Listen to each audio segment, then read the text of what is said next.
You're watching Surviving in Alabama.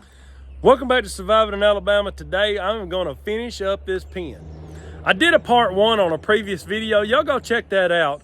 It's DIY zero cost build for chickens. Go check that out. And then here is part 2. And this is what I got going on. So I'm building, I've got 50 meat chickens. And I've got to get them out on grass. So I'm wanted to build them a chicken tractor that's just for them, that is going to be zero cost, and it's all DIY. I already had a scrap pile of lumber, and I've got parts and pieces and odds and ends laying around here. And the object was on this build to not buy a thing. I have all this stuff, and so here we go. I'm gonna turn you around and show you where I am stretching now on this tarp. This is actually, have you ever went to Walmart or Academy and bought one of those 10 by 10 canopy that's got the foldable, retractable legs on it, and use it for like the beach or, you know, an event or whatever. So this is how I've got it on here, because it's actually a 10 by 10 canopy and it was not made for this. But I'm trying to make it fit because I didn't have to buy it. And I actually got it for free. This is what it looks like now. This is going to be the doorway. And I've got retractable wheels on it. I've got some straightening out to do on this thing, and I'm zip tying it on there. And it's actually, the roof frame is actually this cattle panel right here. Hard panel. And I've got it, as you can see, I've got a little bit of framing. See, it's framed like that. So I'm gonna straighten up a little bit on this tarp, and I'm gonna come back to you. So this is what it looks like now. I did put another tarp on top of it, so it's actually got 2. And see, I built this door right here. I still got to hang the door, and this is what it looks like inside of it. It's just like this.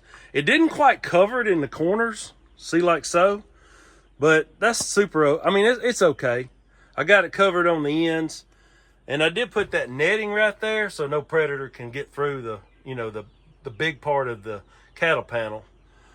So, I mean, like I said, all this is made out of parts and pieces and scraps that I had lay around. I literally have bought nothing to build this. And this is almost a finished product. So last week I made a video about planting watermelons around an old trampoline. So David the Good commented on that video and said he likes that kind of redneckery. Now, I didn't know that redneckery was really a word, but if you can describe some of the mess that I do around here, it might be considered redneckery. Oh, by the way, if you don't know who David the Good is, go just type in David the Good. He lives down in South Alabama, which is probably about 4 hours south of me, something like that. 4 or 5, I don't know, something like that. So go check him out. He has been doing this a tremendously long time. I really don't even know how long he's been doing it. Probably 10 years. I just really don't even know. But he's got all kinds of great information. He writes books and does all this stuff, and he comes up with all these different ways of gardening, and it challenges the status quo of big agriculture and people that say they're supposed to be an expert, and he generally proves them wrong. So, and he does all this on the cheap. So go check him out. If you don't know who it is, David the Good, go check it out. You can see I've got wheels on it. Go back and watch my previous video about the wheels, and I built I framed it up and everything. This is what it looks like on the back, although I do have to cinch this down. See, this is a little loose. This part right here is kind of tight, but I've got to cinch that up some. I might even put a bungee cord on it. I don't know. This thing looks like some kind of redneck chuck wagon or something. I don't even know. What would you even call this? I just, hey, if you think I should name this pen something like a chuck wagon or a chick wagon, maybe a chick wagon. I don't know. But leave a comment down below and tell me what you think we ought to call it, because I don't even know. I just started putting pieces of mess together, and this is what it ended up being. So, all right, so I got that door hung.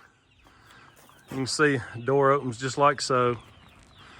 I put regular house hinges on it because when I build pens around here, that's the regular house hinges is what I use because I can buy a whole case of them. And I always have those hinges laying around. I think they come in a box of like 12 or it's either 12 or maybe even 20. I think there's a 20 box too. But that's how I buy them. And they're way cheaper doing it like that. But that's the door. Seems to work just fine.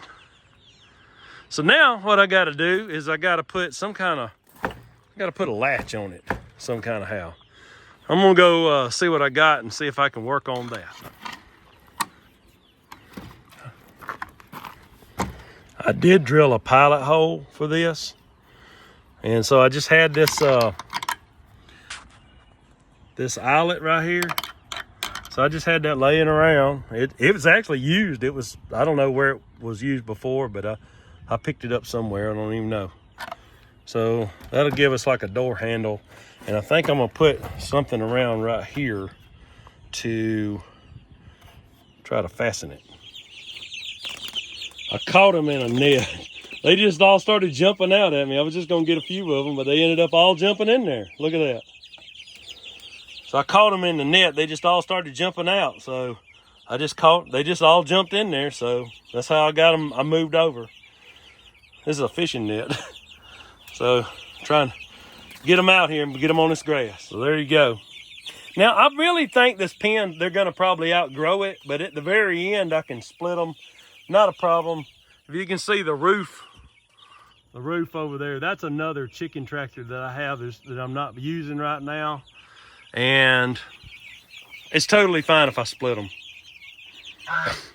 It's just that the other house was not really for meat chickens, it's for laying hens. And it's got a roost and nesting box and all that. And I'll tell you what I did. See that nesting box that I made that's the other day? I made a second one. They haven't been using it, but they've been using the first one that I made. So I just stuck it in here for now. They can all get up in that tote right now.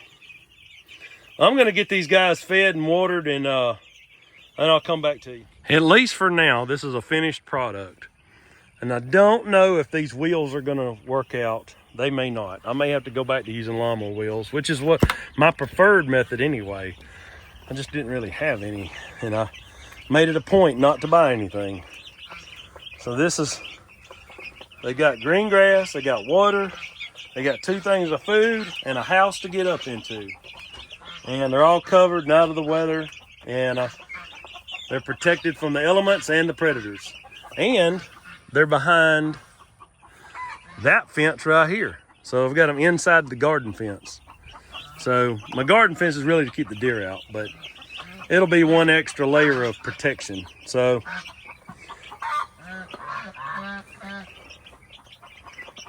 we're gonna call it good.